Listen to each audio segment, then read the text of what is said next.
මහත්තයාට මම කිව්වා දොස්තර මහත්තයාට තාත්තා බලන්න එනවා කිව්වා. එයාගෙන් අහගන්න මොන වගේ ඉරියව් වලට හිටියොත්ද ඔය කොන්දේ අමාරුව ඉක්මනට හොඳ කරගන්න පුළුවන් කියලා. අම්මා ඉන්නද? ඔව් මේ ඔයයිට දෙන්නලු.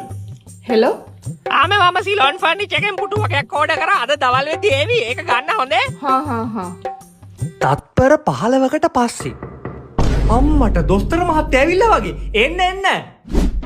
මිස්ටර් සානක නේද? මම සිලොන් ෆර්නිචර් එකකින්. එන්න ඇතුළට. අලුත් හොස්පිටල් එකක් වගේ. සිලොන් ෆර්නිචර්. අපි අද එනවා කියලා කෝල් කරන්න ඇති නේද? ඔව් මට පුතා කිව්වා. පුටුවකුත් ගෙනල්ලා තියෙන්නේ. ඔව් පුටුනේ ඕඩර් කරලා තිබුණේ. පුතා පුටු විතරද කිව්වේ? මම පුතාට කිව්වට මට ඇඳේ හාන්සි වෙන්න තමාරුයි කියලා. ඇඳක් නම් ඕඩර් කරලා තිබුණේ නෑ නිසල්. මගේ මෙන්න මේ කොන්දේ යට හරිය තමයි රිදෙන්නේ. මට හරියටම වාඩි වෙන විදිහ පෙන්නනවද? වාඩි වෙන විදිහ? ඔව් වාඩි වෙලා පෙන්නන්නකෝ. මේකේ තමයි. ඔයා ගෙනාවේ මේකනේ. ඕකේ වාඩි වෙන්න. මෙහෙම තමයි ඉතින් වාඩි වෙන්නේ. කලින් වාඩි වෙලාම නැද්ද? ඉතින් මමත් ඔහොමනේ වාඩි වෙන්නේ. ඉතින් අපිත් මෙහෙම තමයි වාඩි වෙන්නේ. පුටුවක් එහෙම උස්සන්නේ කොහොමද? එතකොට උවමනාවක් ආවොත් පුටු උස්සන්නේ කොහොමද අහනවා? ඔව් උස්සලා පෙන්නන්නකෝ. මෙහෙම තමයි ඉතින් පුටු උස්සන්නේ. ඉතින් මමත් ඔහොමනේ උස්සන්නේ. සමහරලාට දුර පටවනවා නම් මෙහෙම මේ කරගෙන ඔළුවට තියන් යනවා.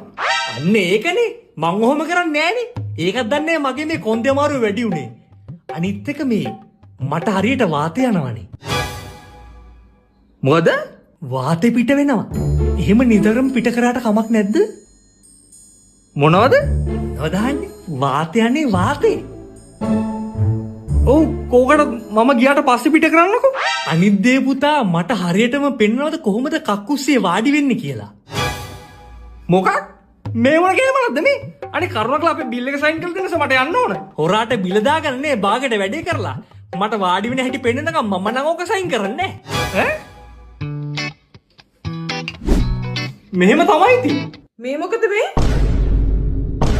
මෙහෙම තමයි නෝනේ නිවැරදිව කක්කුස්සේ වාඩි